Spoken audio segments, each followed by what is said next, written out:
Let's go back to that top story now. It's also part of our viewer question. The President has appointed Fannie Masemola to replace Khehla Sitole as National Police Commissioner. Yesterday was Sitole's last day in office following an agreement with the President to terminate his contract last month. The President also scheduled to appear, as I mentioned, at this commission hearing into that unrest from last year. The police been heavily criticised for their response to that unfolding chaos at the time. Some would even argue, David Bruce, a policing and public security expert, David, that they're not getting criticised for their response, but the lack of response that we saw last year. So let's just talk quickly, if we can. It's many months later. There's a commission involved. There's a new man in charge. Do you think we've gotten any further down the road of accountability for those 8 days in July?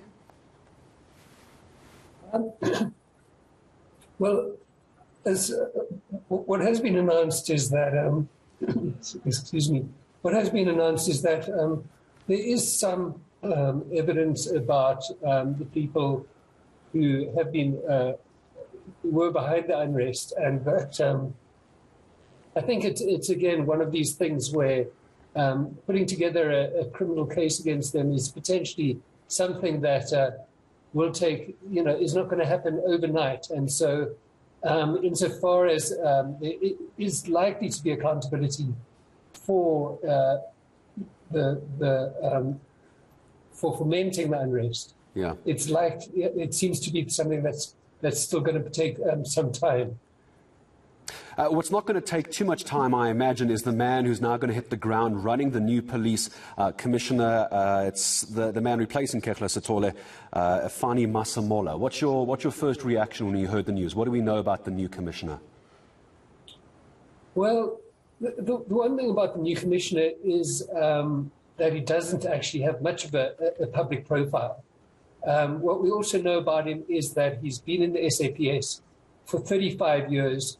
He's worked in quite a wide range of different operational and management type of environments in the SAPS. So in terms of his understanding of the organization and his hands-on experience of policing, it seems that he might be a good choice. But that partly depends on what one is looking for or what one wants from the National Commissioner. So in some ways, he seems to be a conservative choice.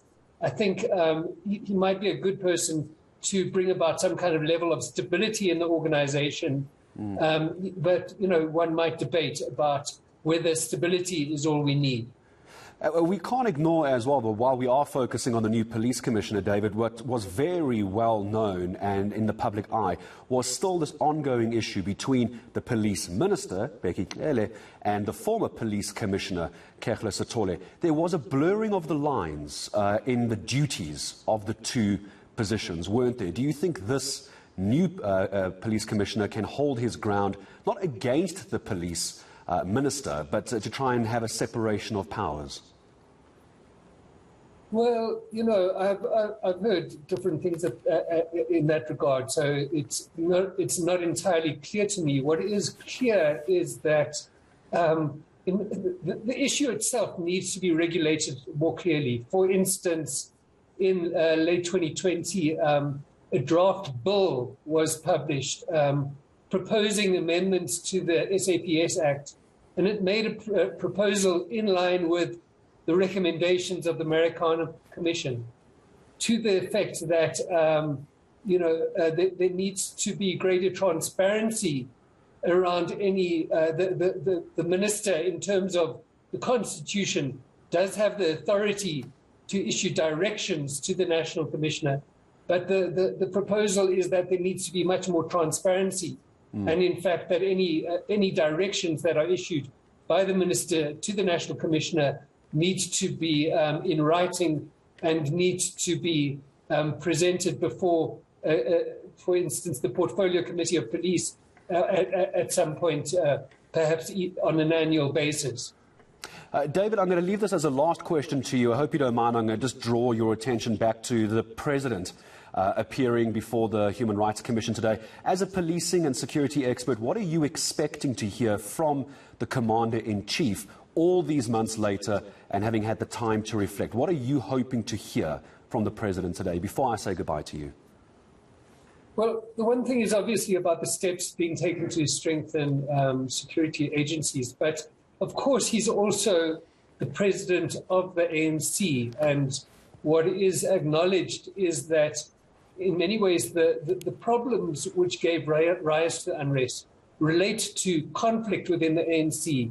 And it's even been said that the principal threat to national security in South Africa in many ways arise directly from conflicts within the ANC. So one would want to hear his responses to these questions about what is happening within the ANC to address these issues.